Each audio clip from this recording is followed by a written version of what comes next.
To Gibraltar now, and the Chief Minister has called on the European Union to take immediate action to stop Spain engaging in what he called its abuse of the territory.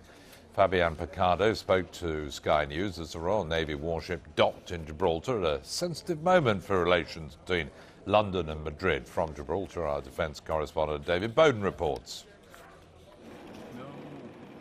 Sailing from the Straits of Gibraltar into the bay, a steel grey warship-shaped reminder that Britain is still the dominant overseas power on the Rock, and for the locals, long may it remain so. HMS Westminster is here as part of a long-planned naval exercise and not a reaction to the current diplomatic feud between Spain and the UK over Gibraltar. But it can't hurt the political posturing to have a frigate tied up in the harbour with two large support ships crowned with Royal Marines alongside. It's essential that we have here a frigate all the time, not to fire, but to show these idiots that this is a British one. Margaret Thatcher met with King Juan Carlos and the then Prime Minister of Spain, and they said that they weren't going to interfere with Gibraltar, but they're still doing it 40 years afterwards. So you can send all of the British fleet here, but they're not going to stop.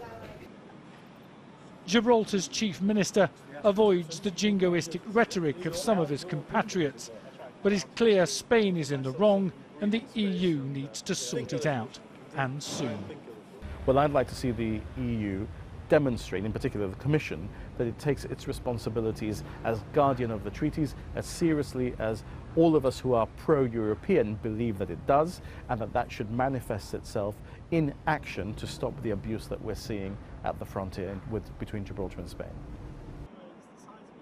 The latest impasse between Spain and its small neighbour is supposed to be about fish, but its ramifications go much deeper. The diplomatic standoff is about far more than political brinkmanship. It affects the daily lives of thousands of people, not only in Gibraltar, but also Spaniards and tourists who come across the border every day. The seemingly random clampdown on border checks by the Spanish appears to be causing chaos, and many people are either abandoning their vehicles on the Spanish side or abandoning their trip altogether. Next month, Gibraltarians will have a holiday to celebrate National Day and revel in their independence and pride at their British heritage. Spain will have to wait much longer than the 300 years already passed until the Rock entertains being Spanish again. David is live on the Rock this evening. David, I'm long enough in the tooth to remember a few previous tensions between Britain and Spain over the Rock of Gibraltar. Is this just another summer spat, or does this have something more serious in it? I think it's probably just another summer spat with knobs on. The people here tell me that they've seen tensions before, as you said, but this is perhaps deeper, a bit more pointy than it has been before. But a lot of people who sit back and look at this calmly say this is probably more about Spain and Spanish domestic politics than it is about Gibraltar and the UK. Spain's ruling party are in trouble.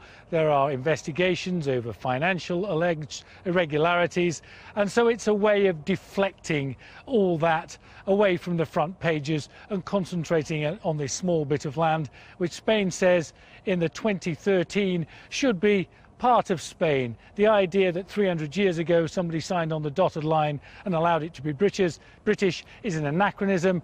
They think that should be all torn up and they should start again. But everybody here likes the fact that their mother tongue is English and that their big overseas power and friend is Britain. They don't want anything to do with Spain apart from nipping over the border for tapas. Thanks very much, David.